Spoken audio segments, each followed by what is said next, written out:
and welcome back to Trippin with Silver Daddy. Hey, I'm in an area that I've never been in Florida, and it's really cool, and I'm amazed.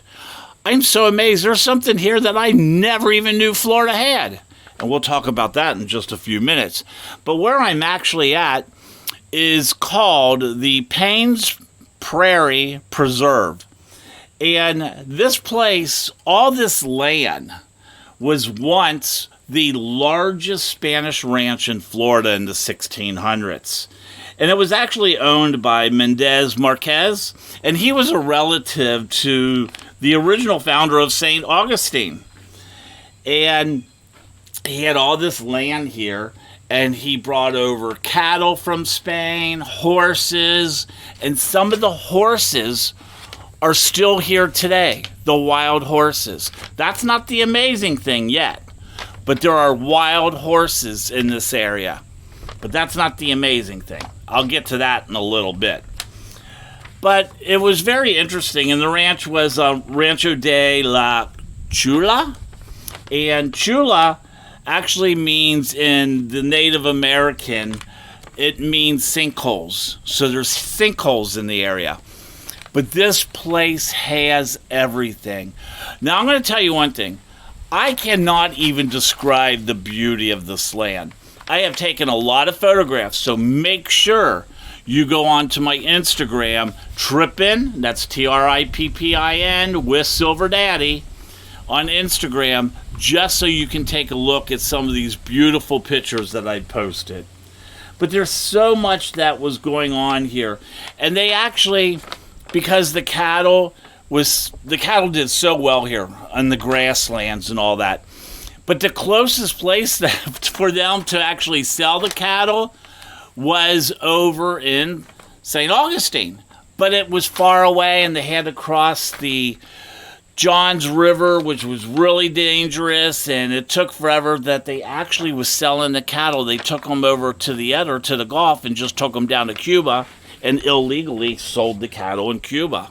Can you believe that? But this is like a place that started as ranch, that started with the cattle, the hogs, and the horses brought over, like I said, from Spain. But also, the Spanish people that lived in the area also brought a lot of citrus trees with them and introduced the citrus trees into this area that did quite well with the very fertile ground. So it's a pretty amazing place. And like I said, you have to go to my Instagram just to look at it. But this place has been pretty famous and well-known because there was a well-known botanist back in, I think it was like the 1700s, who was commissioned to come down here, and that was William Bartram. William Bartram tried a lot of businesses, and he failed. He failed a lot.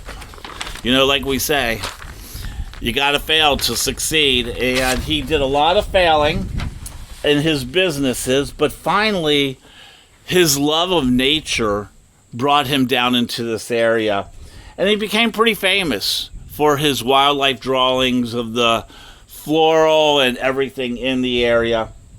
Even after he died, kind of amazing that Thomas Jefferson even wrote about him to his niece, telling his niece, don't ever worry about your uncle being gone because he will live with us forever because of all the drawings and everything he's done to show people what this part of Florida looked like. So that was kind of interesting, I thought. But you know what's here. The amazing part. Now, I'll get to the amazing part later. We'll get to that. But there's alligators. I mean, we're not just talking like a couple alligators. This place has a lot of wetlands, and there's alligators everywhere. Like, everywhere. And there's actually a pier that I went out on that goes out over the water. And that pier, they were fishing off that pier. And this brings me to one of my daddy's stories that I just have to tell you about. When I was younger, much younger, like in my late 20s or early mid-20s, I went to Florida and the Carolinas on like a 2-week camping trip with two of my friends. And my one friend, we'll just call him because I don't want to embarrass him. Let's just call him I. I'll call him I. So I and Jay, that was my friends, I and Jay. I and Jay and myself, we decide to go crabbing. And you buy a crab net and you put the, the chicken necks in the crab net and you drop it down in the water. Right after you listen to the short message from the sponsor, you're going to find out what happens to Silver Daddy when he's crabbing. Crabbing, like catching those things that pinch, not like being crabby. Crabbing. Catfish Dewey's is my favorite place to eat because they have all you can eat. Hey, they have more than that. They have a regular menu, but I like my food. And on Monday, Tuesday nights, they have all you can eat shrimp. On Wednesday, it's the barbecue baby back ribs. On Thursday and Sunday, it's that Alaska snow crab legs. On Friday, it's the fried scallops, and on Saturday, it's the fried oysters and crawfish. Hey, Catfish Dewey's has been around for 40 years because they know how to do it right. Big family environment and has a great little bar inside the place. Let me just tell you, you need to go to Catfish Dewey's. You know, they're conveniently located at 4003 North Andrews Avenue in Oakland Park, which is just north of downtown Fort Lauderdale. See you at Catfish Dewey's. And I has the net, and I kept saying, hey, there's an alligator coming. You better pull the net up. Oh, no, don't worry about it. Next thing we know, the net's tied onto like a clothesline cord. The whole crab net is moving. And he starts pulling the damn thing up, and guess what?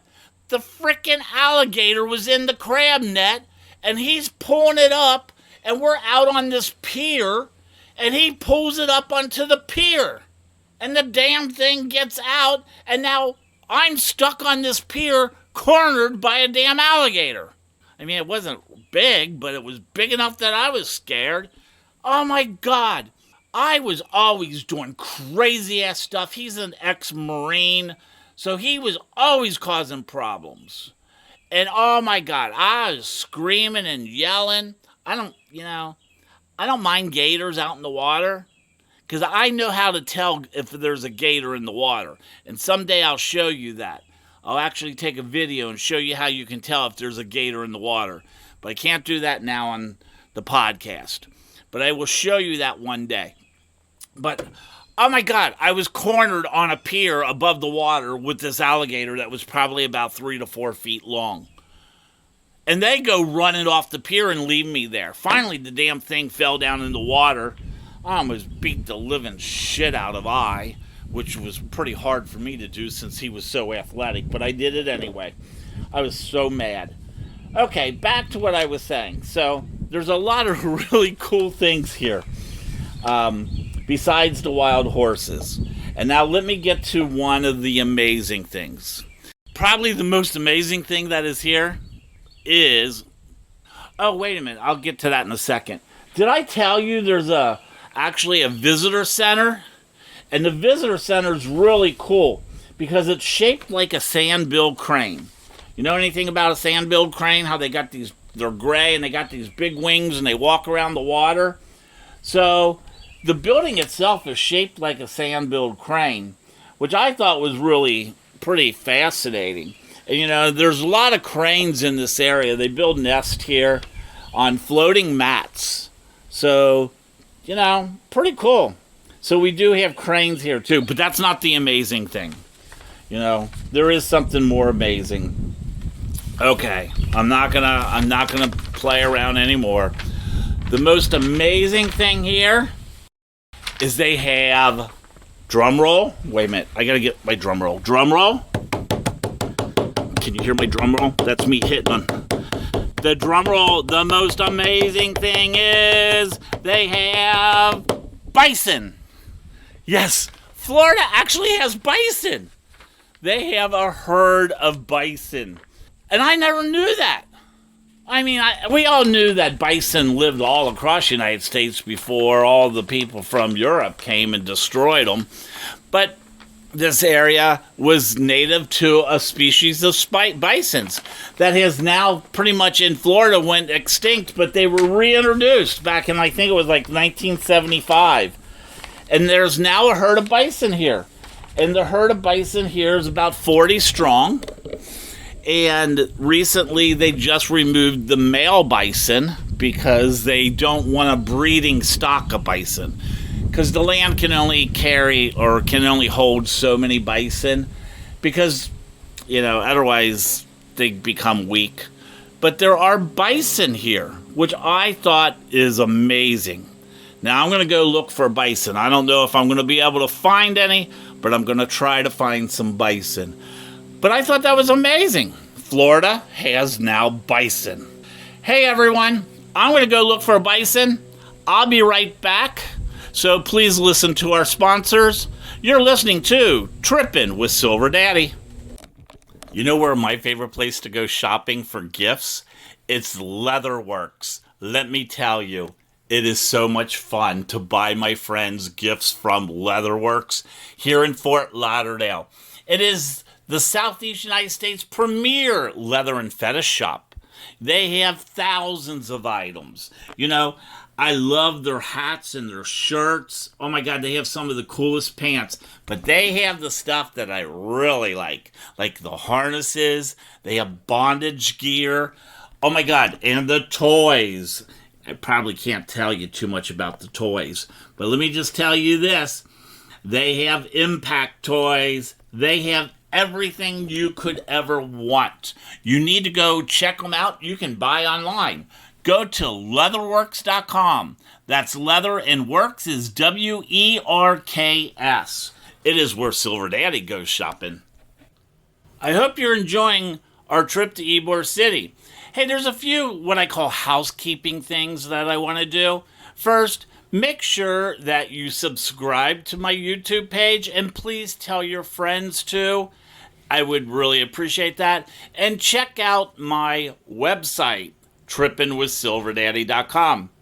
You can find all my social media on that location. Plus, there's a really special button on there for donations. I actually got my first donations this week, which really helps because gas and everything to produce the shows cost a lot of money. If you know anyone who would like to sponsor the show and have advertisement on the show, please email me at trippinwithsilverdaddy@gmail.com. Please always remember there is no G in trippin'.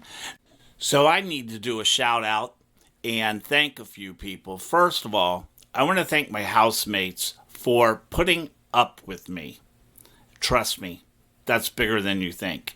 And I also want to thank Simo for helping with a lot of the graphics that go on YouTube. He did a great job in designing the logo. A big thank you to him and Ricky, because Ricky has been giving me a lot of advice and guidance on doing a lot of the social media stuff that at my age I don't know how to do. And finally, we have a birthday wish. Happy birthday to Gary in Oakland Park. Now, on tomorrow's show, and it's going to be segment 4E. So it'll be season 1, episode 4E. That'll be tomorrow's show. And as always, love, peace, and respect. You've been listening to Trippin' with Silver Daddy.